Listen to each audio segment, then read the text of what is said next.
Having had my price, I was just teasing with Dr. Ismail and with my CEO to go home because I had my price.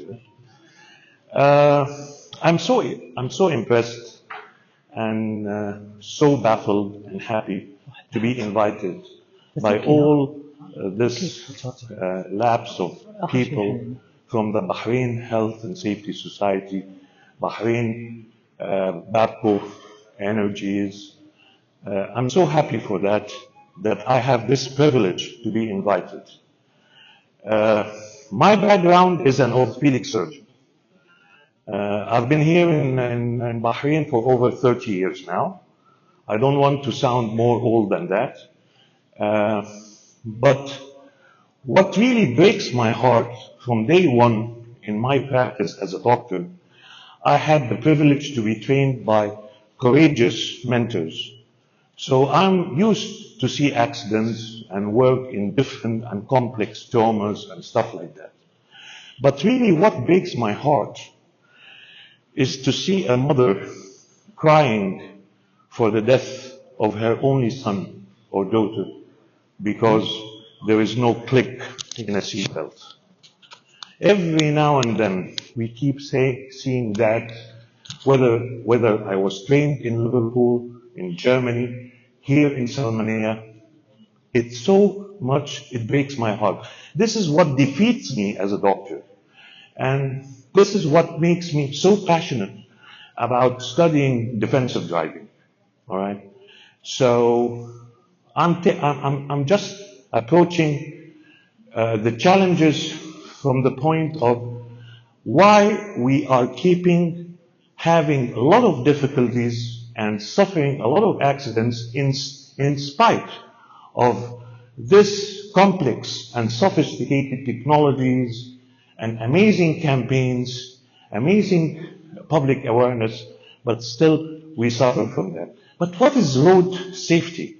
Road safety is basically strategies to keep us away from having any accidents, focusing on improving, modifying, tweaking the behaviors of drivers, and following the safety and traffic regulations.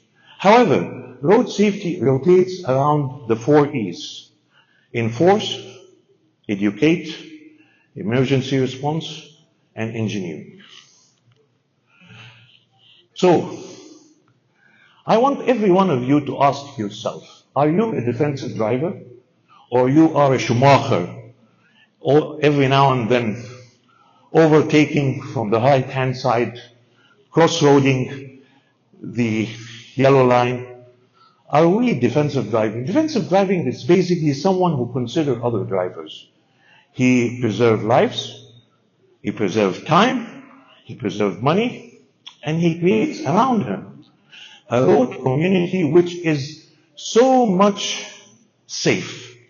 And he comes to a perfect decision because he believes in one principle: there is no right of way. If I'm even on the highway and it's my right to be on this highway, still, and someone is coming from another entry or another exit, it's still, I shouldn't consider it's not my right of way. It's the right of anyone, because the highways or any roadway is the right for everyone, because the roads is meant to be for all of us. So, driving to save lives and time and money in spite of conditions around you, appreciating the conditions around you. So, this is very interesting. I started to look around in the statistics for Bahrain, Egypt, because I'm Egyptian, and United States, and I noticed something amazing about Bahrain, is the fatalities compared to 2023 is less by 6.6%. It goes from 90 to 84. You got this is very important. However, it's very important to notice that from 903 recorded crashes, there is a mark of rise of 847 in 2023. So there is an increase in car crashes. However, the fatal crashes was reduced from 63 to 60 only. This is a fantastic approach. Total crashes was 903, fatal crashes was 60, down from 63, 2023. And by the way, I had all of this reports from Elon Musk Grok and different reports, by the way. So, Manama is the center of most crashes and deaths and fatalities. If you look here, 188 crashes, 14 deaths, 105 serious injuries. Mainly Manama area, which is expected, you know. At any place where there is a crowded traffic jams, mixed traffics, you know, high roads, all of this, it's expected to happen that. What is the international debt? Information is power. So in order to visualize our own international data and come to brilliant decisions for improving what we could do better, we have to have data. And most of 30% of road traffic accidents results are fatalities, and serious injuries are 50%, and minor injuries are only 20%. This is an international debt. It's accrued debt. What are the major challenges? You can see. If you see someone like that, we call them an aggressive driver. So, how are you going to deal with an aggressive driver? Someone stood beside you in a traffic light, and he looked you in your eyes, and he started cursing you. What are you going to do? Are you going to fight back? Are you going to insult him? What are you going to do? Big question. They call it aggressive driving. They call it road fury.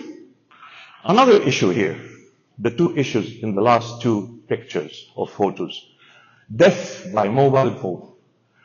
Up till 2000, the death in the United States was due to speeding coupled with driving under alcohol influence. Beyond 2003, it was more than 50,000 per year, and coupled with death using mobile. And the more you are using the mobile while you're texting, using WhatsApp, using FaceTime, using whatever, the more you are away 2 seconds from your road, then you have the chances of 50% of car crash. Imagine that. So texting is the worst thing. Again, the misconception is that, well, there is no point. Now, our social life is going down. We are reduced to beings using electronics, mobile phones, and I keep asking myself, are we using the mobiles, or the mobiles are using us? So we are moving from holdables to wearables to implantables. So we don't want to be the slaves of a mobile phone. So mobile phone, even if it is on speaker and you are not holding it, your eyes is on the road. However, but your brain is in with the whole concept of chatting and dialogue and stuff like that. Because our brain is not a multitask. You use your mobile phone, you can use different tasks, different maneuvers, but your brain is not a multitask organ. Once you have a complex task, you have to break it into steps. So this is one of the most important,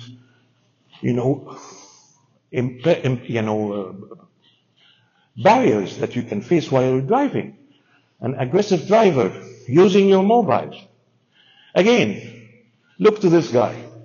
What about if you meet this guy and he's on drugs? And still, one of our mistakes as medical doctors is that when we prescribe drugs, sometimes we forget to tell the patient, don't drive that, especially if you're working in a busy emergency room and stuff like that. So please take it as a tradition, as a habit. Whenever you go and have a prescription, ask the pharmacist, am I able to drive? Also, the herbal medication is very important. You have to make sure they are healthy, but it can keep you a little bit relaxed and stuff like that. Also, alcohol. Alcohol is a big problem. Even on the whole globe, it's a global problem. So all these are driving impairment and physical hazards that can face a driver while he is driving. So we have to put this in our mind. Also fatigue driving, lack of sleep. And we have here an expert in sleep medicine, Dr. Abdurrahman. Also, if you're sleepy, people keep, hitting themselves, drinking coffee, having energy drinks. But the best treatment for sleep is to sleep. And this is something important we have to bear in our mind. So, whenever you face someone who's aggressive and angry, remember the three magics of the 3 R's. You have to reflect. You can be in a big meeting and you are a big shot and someone faces you with a question and you cannot answer it. The minute you keep silent for a minute, you reflect, and then you reframe the situation, and then you refocus on your target. So reflect, reframe, refocus. Whenever you face someone who's aggressive, insulted you, keep silent, control your emotions, reframe the situation, play mind games on your mind. Say maybe this man is psychotic, this man maybe he has a psychological problem, this man maybe has a perseverance, maybe this man has a problem in Salmaniyah, his mom is sick. So always try and find an excuse and then refocus on your main target, which you arrive to your own destination safe. This is very important. So, seatbelts. And I have a funny story about seatbelts. But seatbelts has proven, according to the recent research carried in Chicago by the National Safety Council, 70% success. And we have a very common statement in the emergency room in Salmaniyah, where the man who is not wearing a seatbelt and he has a flip-over accident, you never see him because he goes straight to the morgue. And if he's lucky, he might be in a coma and we never know when he can wake up. But the man who is wearing a seatbelt, most of the time, he will come walking to the emergency room and asking you to do an x-ray. And I have a very funny story. The idea and the brilliance of the seatbelt is that it keeps you in the most convenient and safe place of the car, which is the car cabinet. Because an accident has 3 stages. External, which is the exterior of the car towards the wall, towards another, and the internal accident, which is what happens to the passenger inside the car, and internally, what happens in your body between the 2 fixed points, which is the rib cage and the spine.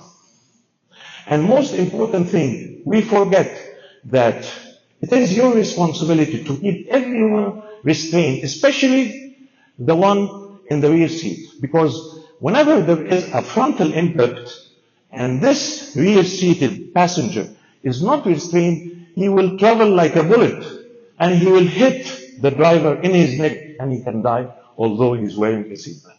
So please wear seatbelts. Speeding.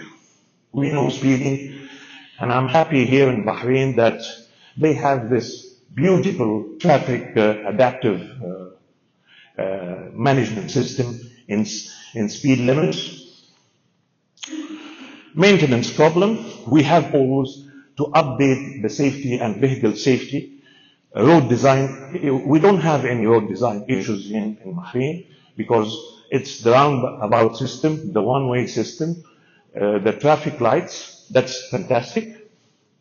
Technology. What is the emerging technology? We will talk about that. First of all, this is the role not only of the traffic directory, it is the role of the public, is to follow the regular enforcement law. Effective traffic laws are essential in regulating the driver behavior. If I don't have law, I don't have a regulation, nobody will be able to control me. It's not about controlling, it's about regulating your own behavior. Because most of us, sometimes I keep asking myself, I know the regulations, I know how to drive, but why I just cross the red light? Why I do this violation? Although I know most of this violation, it comes from intelligent people. And we keep asking from behavior psychological point of view, why is this happening? Still, it is investigated. So, the emerging technology, automation is coming. And the advanced driver assessment assistance management system. Brilliant. You're driving a car, instead of having a visual field of 180, you have a visual field of 360, using radars, sensors, system fusion. They collect the data. This data is gone to an AI system, and this AI system translated to you as a driver in order to respond, or it can interfere. So the automation now, it has different level. Level 5 is total automation. Level 4 is the automation which is carried now on in Abu Dhabi with the taxis, but still in certain areas, we call it a geo-fencing areas. So this is a very important point, which is the advanced driver assistance management. Also, adaptive traffic lights. Brilliant. Also, the inductive loops. Also, different traffic trackers where I am able to classify the different and identify the patterns of the traffic. So data is very important, and from where I take all of this data?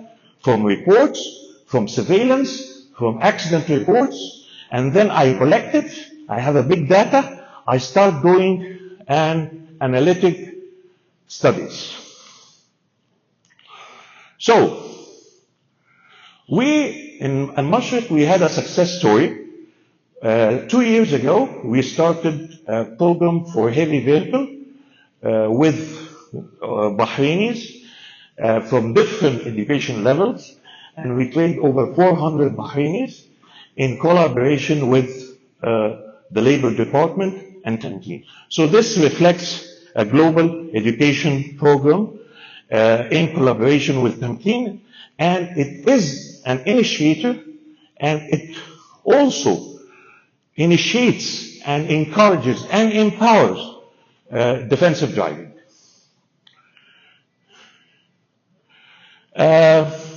What are the challenges? As the brilliant key speaker Nikat mentioned, the infrastructure, the traffic routes, all of these are challenges, global challenges, that it should be borne in the mind of the people who are dealing with these situations.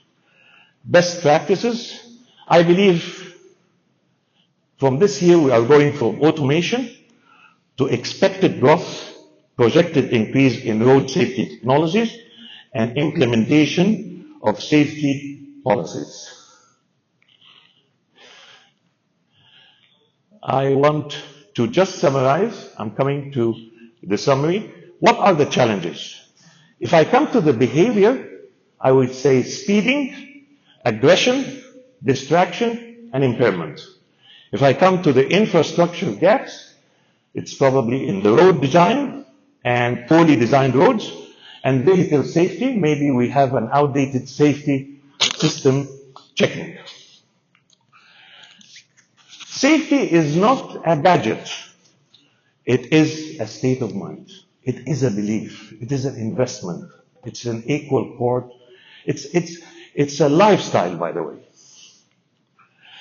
And here is what I want to conclude my talk. Are you a defensive driver? If you look here, this is the formula. R-U-A.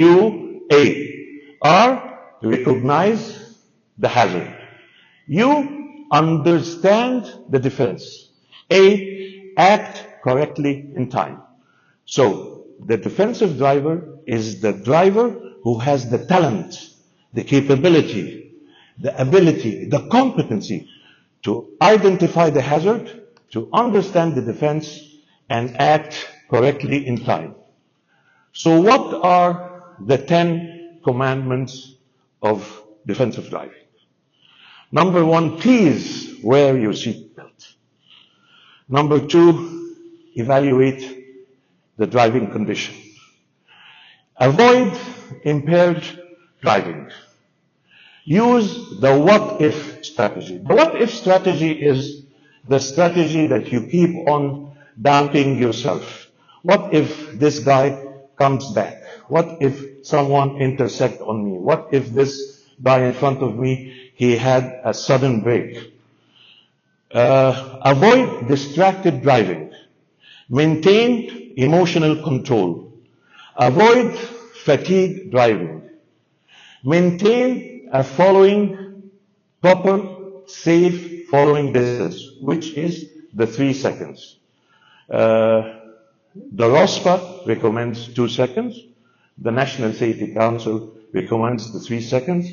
I like to go with the 3 seconds because I'm an old man and I like to be a little bit, coward in this situation. Always have a plan and consider other drivers. And this is the conclusion. Road safety is a multifaceted. It doesn't fall on one category. It doesn't fall on the government. It falls on the public sector. It identifies the behavior, how we prevent road traffic accidents. It's a global approach. We need an effective policy enforcement steered by the global initiative. We need innovations such as the advanced driver assistance systems, and with stakeholder cooperation, meaning we need the private sector to have a word with us. And probably I would love to thank you, all of you, and have a great day. Thank you.